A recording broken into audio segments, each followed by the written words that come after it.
Va, Juman. Accale-moi.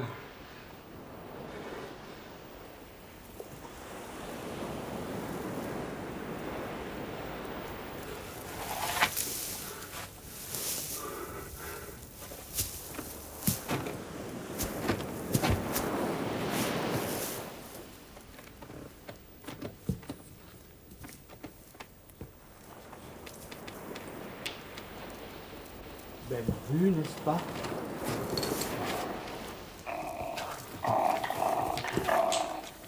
Allez-vous, et vite! Je sens qu'il arrive!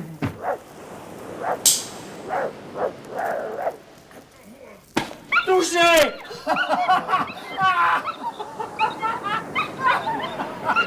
Je l'ai eu! Cette tannée bestiole! Fini! Fini! Ces grognements démoniaques! Sauriez-vous, pour vous acharner de la sorte sur ce pauvre chien, l'un de ces rares Français convertis à l'islam? Les lettres du sieur Montesquieu ont fait des émules. Votre accoutrement de faux purque ou de faux terce me le rappelle, en effet. Mais désolé, j'exècre cet exotisme de pacotille.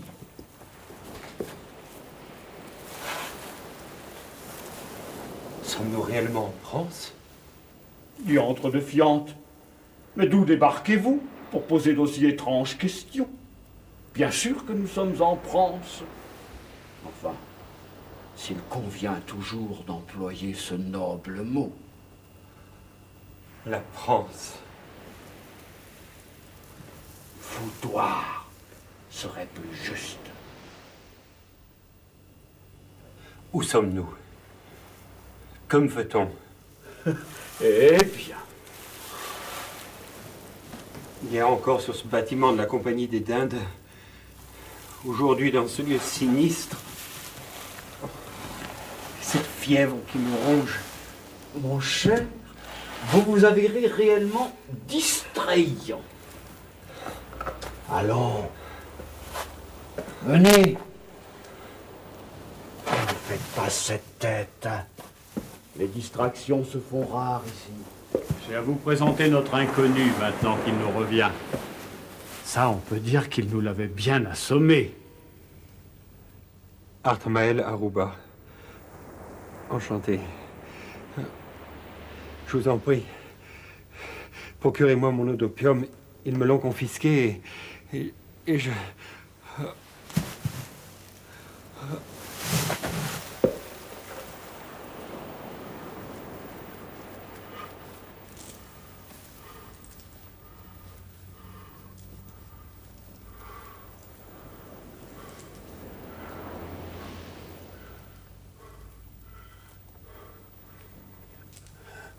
Qu'il garde le tout.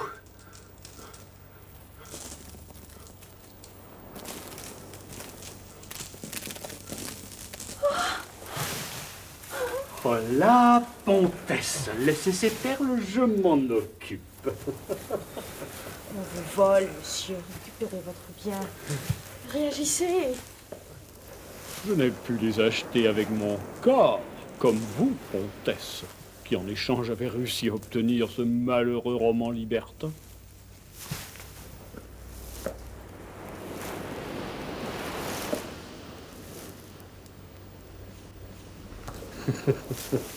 Tout au moins leur demanderai-je une bonne pipe.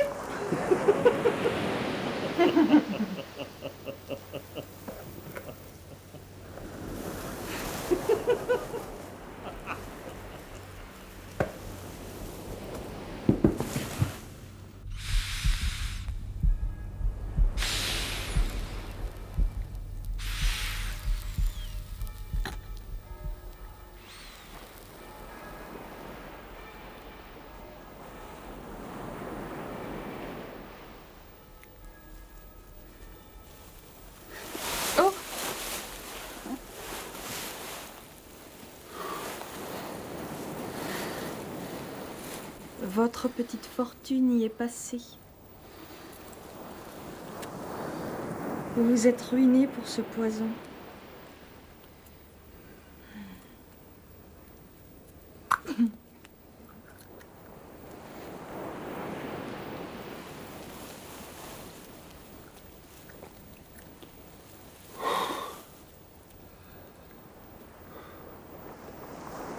Merci.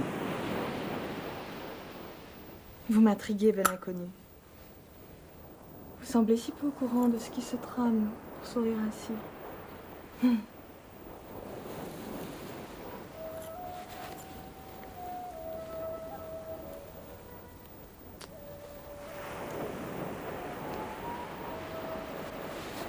Qu'est-ce que vous avez? Vous ont-ils torturé? Cette brûlure, ce n'est que le témoignage de mon amour pour une courtisane terse. Pratique courante. Le feu de l'amour rend insensible au feu même. Je dois avouer que cela reste très douloureux. Vous voulez dire que c'est vous-même qui vous êtes?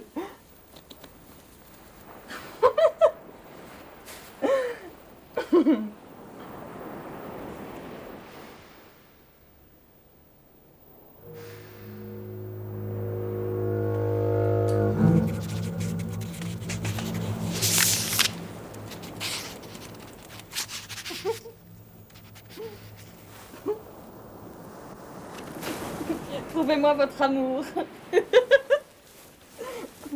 J'adore étudier la symétrie.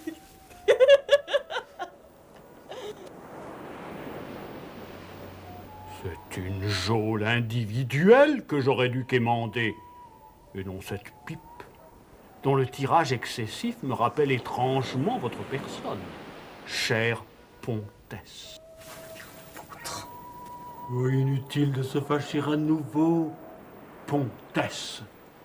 Au contraire, je vous laisse le soin de livrer à monsieur les dernières nouvelles de cette belle et bien bonne pure république de France. Expliquez-lui donc, et sans défaut, comment la terreur est aujourd'hui le manifeste de la vertu.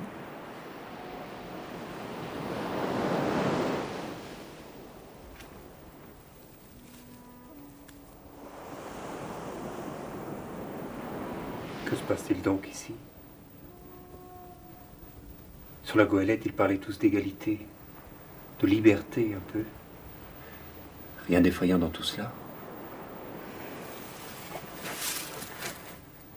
M'aurait-on trompé? Apprenez, bel esprit crédule, qu'ici sont enfermés tous ceux que le comité révolutionnaire considère suspects. En quoi? Ce ne sont tout de même pas ces vêtements terses qui me rendent suspect à leurs yeux. Mon titre de Pontesse suffit bien. Peut-être vous accuse-t-on de ne pas avoir constamment manifesté de l'affection à la Révolution?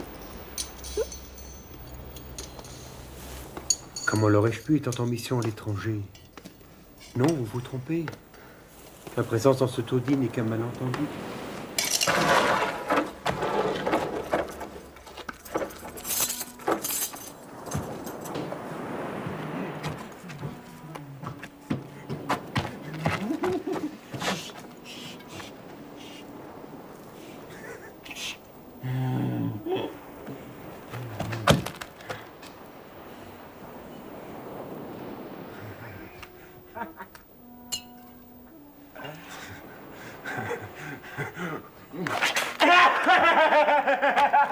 J'ai pissé dedans.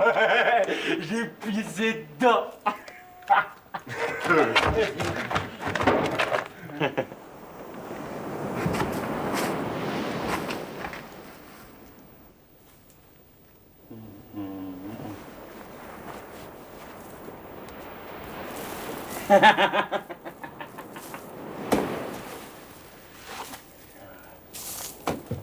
La date de notre jugement serait-elle enfin fixée? Cela ne saurait tarder.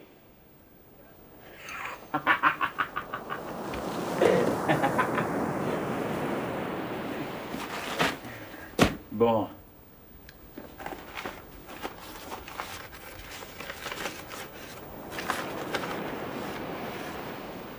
Une Pontesse. Un bret réfractaire.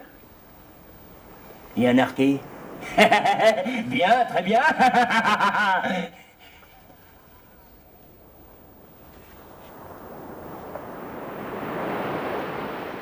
Après tout, vous venez. Un immigré. Un instant, monsieur. Monsieur l'organisateur des fêtes de la cité. Qu'importe. Est-ce vous qui orchestriez mon arrivée hier soir ou tôt ce matin? Mais encore. Vous parliez un dialecte étrange, proche du vieux terce. Tu te trompes, cher immigré. Tu te trompes. Tu devrais faire attention à l'opium.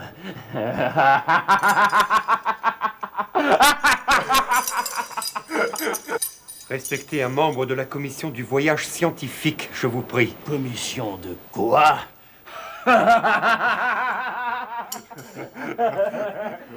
Bon, assez parlé pour ne rien dire, bordel de fiente. Nous nous reverrons bien assez tôt.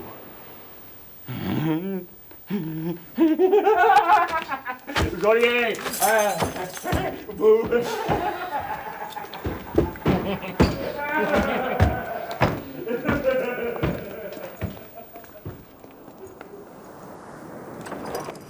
Que me veut-on?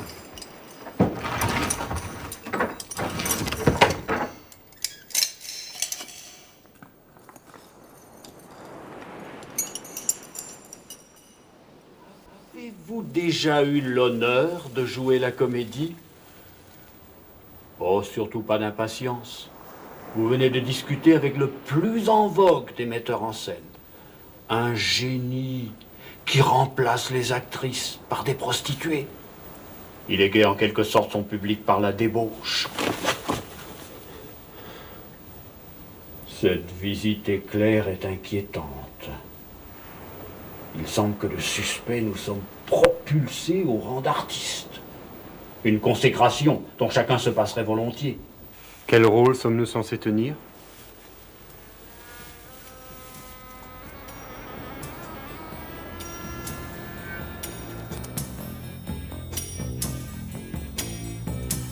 Une danse funèbre semble convenir à la fête qui se prépare.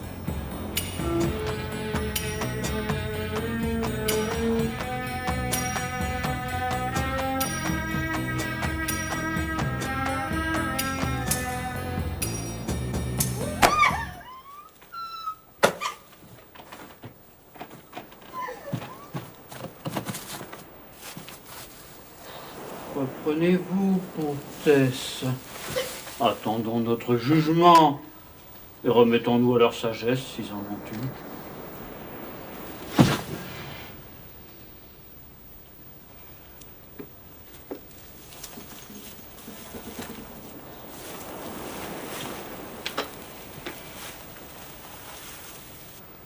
Des fous. Tous des fous. Le cauchemar n'en finira-t-il donc jamais? Ce mal étrange qui me poursuit sans cesse. Suis-je réellement sous le charme de sortilèges, comme me l'a affirmé ce Moustargil, cette femme guerrière rencontrée à Naziria? Ce retour en France était indispensable. J'étais à 10 lieues de penser que j'aboutirais dans ce cul de basse-fosse où mensonge, injure et folie règnent en maître. Et par malchance, aucun médecin parmi ces pauvres histrions-là. Je dois être bien maudit.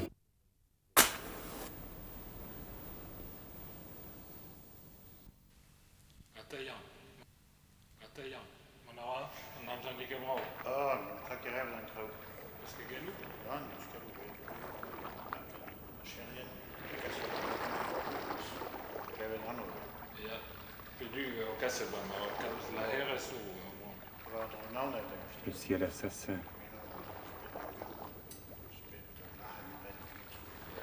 Le ciel assassin. Combien d'êtres blessés par les coups du destin. On ne voit pas le trait, mais ils sont terrassés. Combien de prisonniers des caprices du sort. Leurs liens restent cachés, mais ils y sont rivés. Le sang ne coule pas, mais les morts sont nombreux. C'est vous de qui est-ce? D'un terce du nom de Khosrovi. Je reconnais bien là la morale de ces impies. Allons, Pontès. Et vous, Narki? Prions à nouveau. Tu crois détenir le système, mauvais bougre? Alors salue la beauté et salue-la bien. Un saint homme comme toi, emprisonné comme le premier larron venu. Monsieur le Terce, vous n'êtes qu'un tassanique mystique et...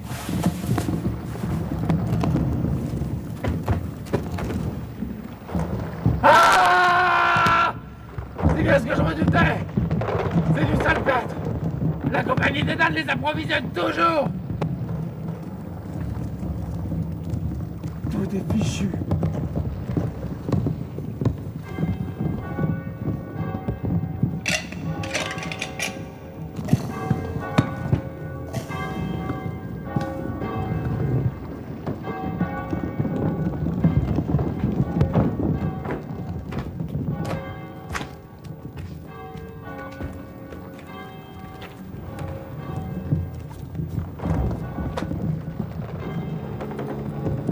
Comtesse, ils appellent de la Marcelière. Estampes-le-Poix, Narki. Sipon-le-Praz, Brette.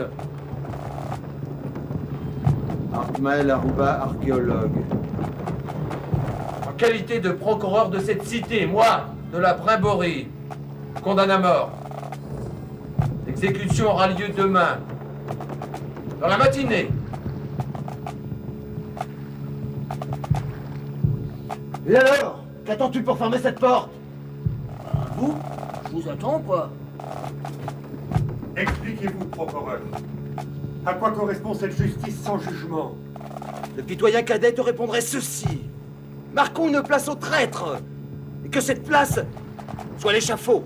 Qu'as-tu fait des perles trouvées à bord dans le coffret en cornaline? Sache que les biens des condamnés à mort reviennent à la pure réplique. Et puisque tu tiens tant aux détails, je te souhaite une agréable lecture. Affieux!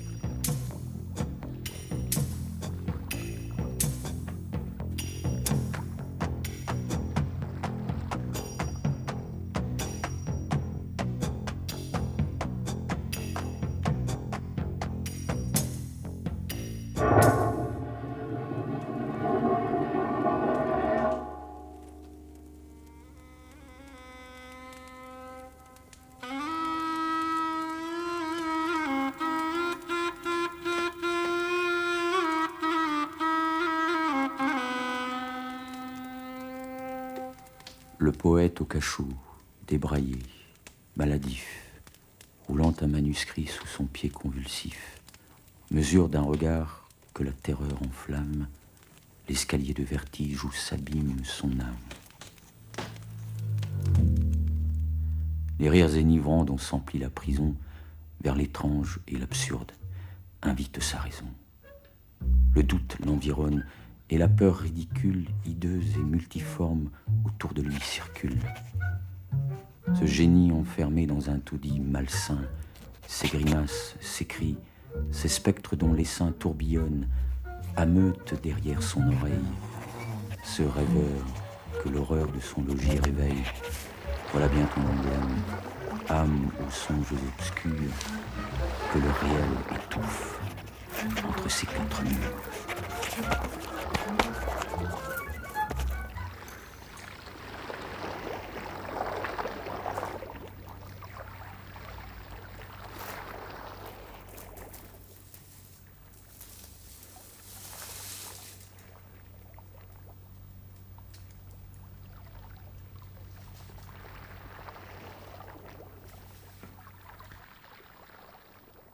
Avez-vous entendu? Oh, ce sont sûrement les albatros. Je les ai également entendus chier tout à l'heure. Ils doivent nicher quelque part à l'extérieur. Je ne vous parle pas de cela. Sois sage, ô ma douleur, et tiens-toi plus tranquille. Tu réclamais le soir. Il descend.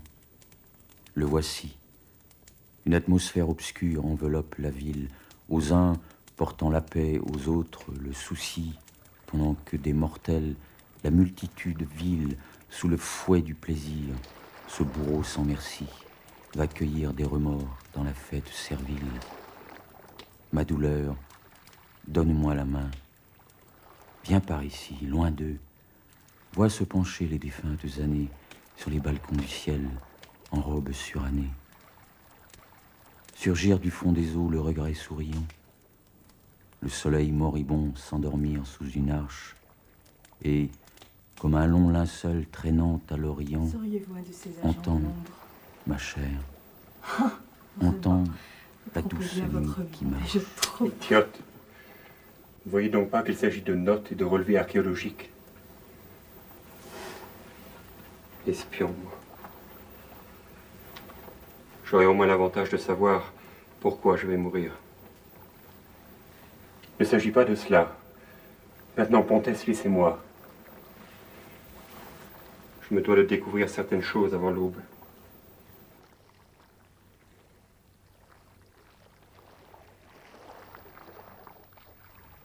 Pourquoi tout va de travers depuis ce jour? Je me suis entêté à fouiller ce site, et mon mal étrange a éclos. Il s'empire de plus en plus. Pourquoi me suis-je entêté à fouiller ce site? J'ai longtemps habité sous de vastes portiques que des soleils marins teignaient de mille feux, et que leurs grands piliers, droits et majestueux, rendaient pareils au soir, aux grottes basaltiques. Les halls enroulant les images des cieux mêlaient d'une façon solennelle et mystique les tout-puissants accords de leur riche musique aux couleurs du couchant, reflétées par mes yeux. C'est là que j'ai vécu dans les voluptés calmes, au milieu de l'azur des vagues, des splendeurs, et des esclaves nus tout imprégnés d'odeurs qui me rafraîchissaient le front avec des palmes, et dont l'unique soin était d'approfondir le secret douloureux qui me faisait languir.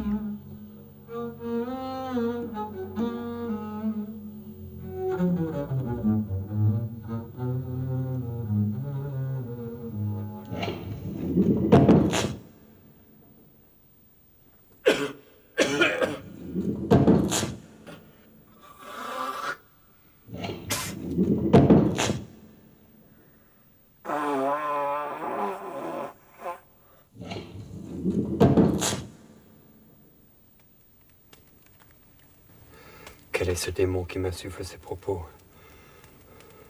Le Moustargil avait bien raison. Les djinns, l'opium.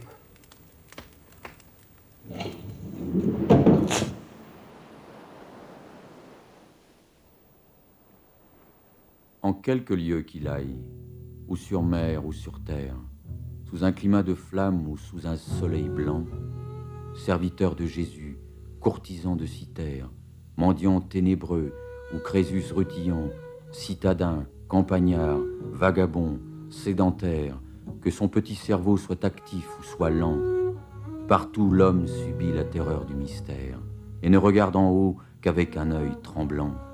En haut, le ciel, ce mur de caveau qui l'étouffe, plafond illuminé par un opéra bouffe où chaque histrion fout linceul ensanglanté. Terreur du libertin, espoir du faux ermite, le ciel, couvercle noir de la grande marmite où bout l'imperceptible et vaste humanité.